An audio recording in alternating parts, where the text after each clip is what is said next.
ಪರಮಾತ್ಮನೇ ಸತತಮೇಕರೂಪಿಣೇ ದಶರೂಪಿಣೇ ಶತಸಹಸ್ರರೂಪಿಣೇ ಅವಿಕಾರಿಣೇ ಸ್ಫುಟಮನಂತರೂಪಿಣೇ ಸುಖಚಿತ್ಸಮಸ್ತತನವೇ ನಮೋ ನಮಃ. ತಪೋವಿದ್ಯಾವಿರಕ್ತ್ಯಾದಿ ಸದ್ಗುಣೌಘಾಕರಾನಹಂ ವಾದಿರಾಜಗುರುನ್ ವಂದೇ ಹಯಗ್ರೀವದಯಾಶ್ರಯಾನ್. ಶ್ರೀ ಗುರುಭ್ಯೋ ನಮಃ. ಹರಿ ಓಂ. ಪುರುಷೋತ್ತಮ ಮಾಸದ ನಿಮಿತ್ತವಾಗಿ ನಾವು ದಶಾವತಾರ ಸ್ತುತಿಯ ಅರ್ಥಚಿಂತನವನ್ನು ಮಾಡ್ತಾ ಇದ್ದೇವೆ. ಅದರಲ್ಲಿ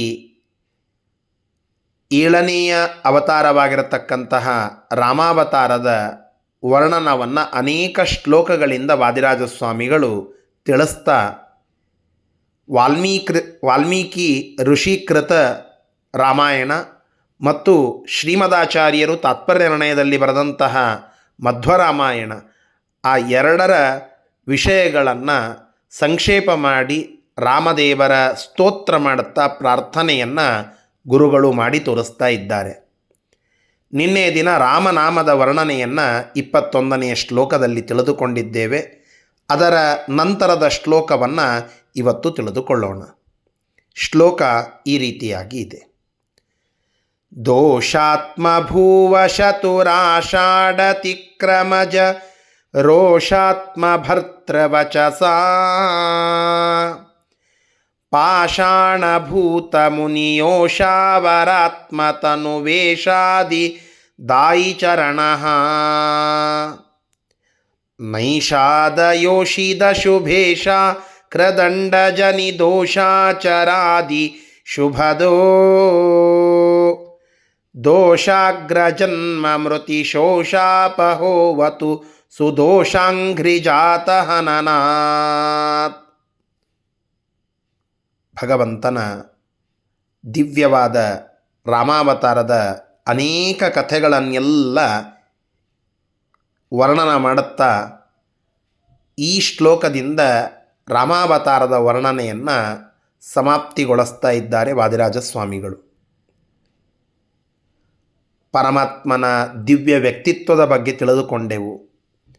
ರಾಮಾವತಾರದಲ್ಲಿ ಭಗವಂತ ತೋರಿದಂತಹ ಅನೇಕ ಮಹಿಮೆಗಳು, ಅನೇಕ ಸಂದೇಶಗಳು, ಅವೆಲ್ಲವುಗಳನ್ನು ನಾವು ತಿಳಿದುಕೊಳ್ತಾ ಬಂದು ರಾಮನಾಮಸ್ಮರಣದ ಮಹತ್ವವನ್ನು ತಿಳಿದುಕೊಂಡು ಈ ಶ್ಲೋಕದಲ್ಲಿ ಆ ರಾಮನಾಮ ಸ್ಮರಣವನ್ನು ಮಾಡಿದ, ರಾಮನನ್ನು ನಂಬಿದ, ರಾಮನಿಗಾಗಿ ಕಾಯ್ದ ಅನೇಕ ಜನ ಹೇಗೆ ರಾಮನ ಅನುಗ್ರಹಕ್ಕೆ ಪಾತ್ರರಾಗ್ತಾ ಇದ್ದಾರೆ, ಅದರಂತೆ ರಾಮದ್ವೇಷವನ್ನು ಮಾಡಿದಂತಹ ಜನ ಹೇಗೆ ರಾಮನಿಂದ ಸಂಹಾರಗೊಳ್ಳುತ್ತಾ ಇದ್ದಾರೆ.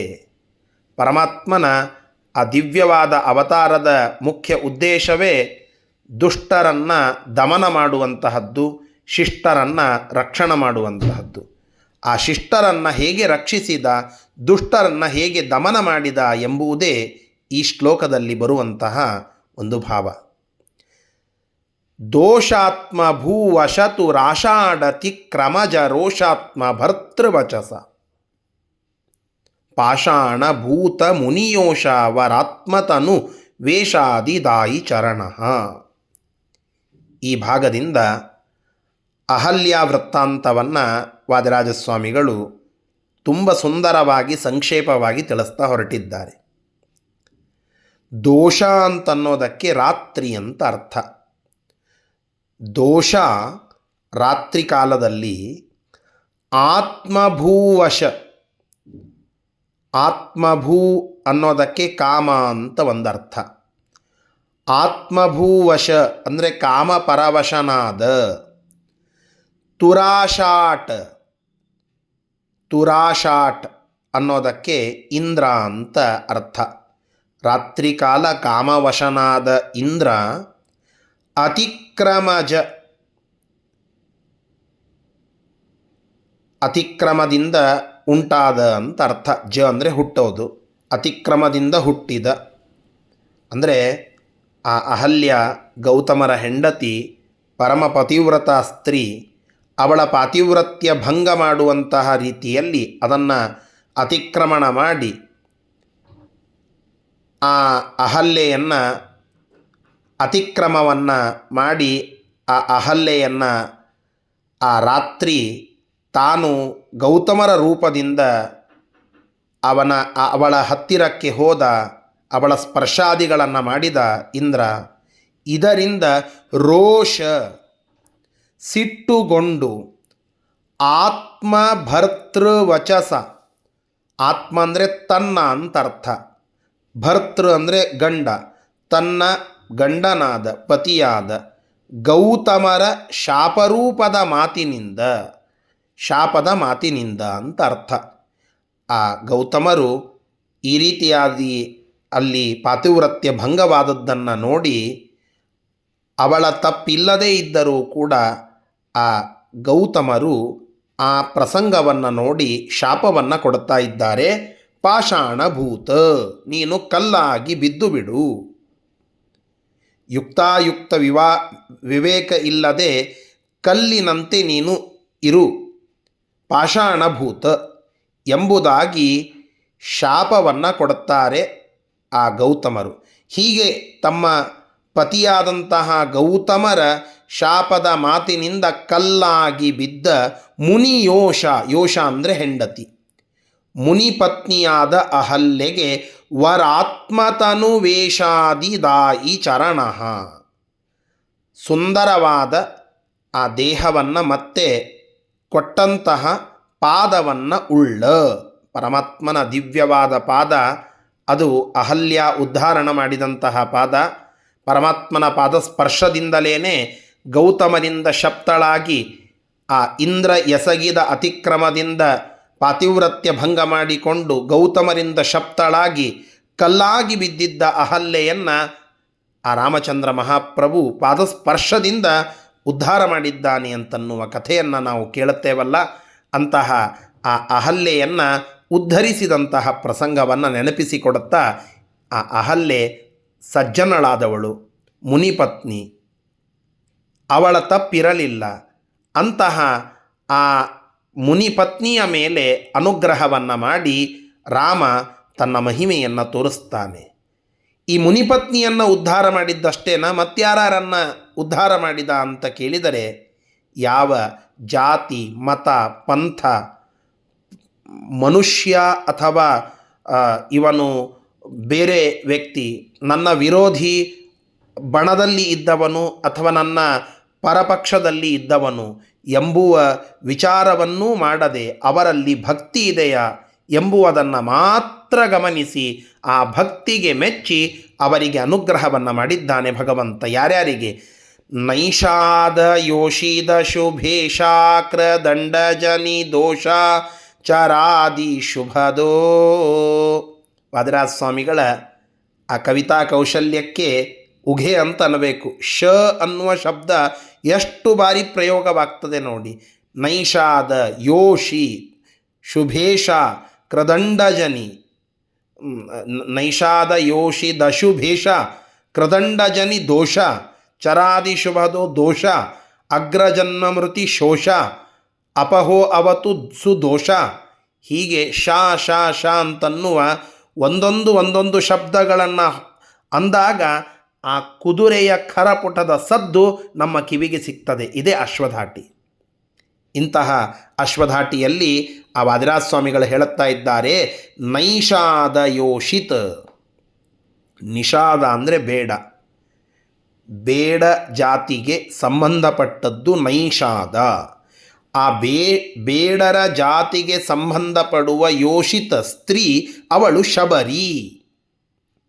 ಅಂತಹ ನೈಷಾದ ಯೋಷಿತ ಬೇಡ ಜಾತಿಗೆ ಸಂಬಂಧಪಟ್ಟ ಶಬರಿ, ಅಶುಭೇಶಾಕೃತ,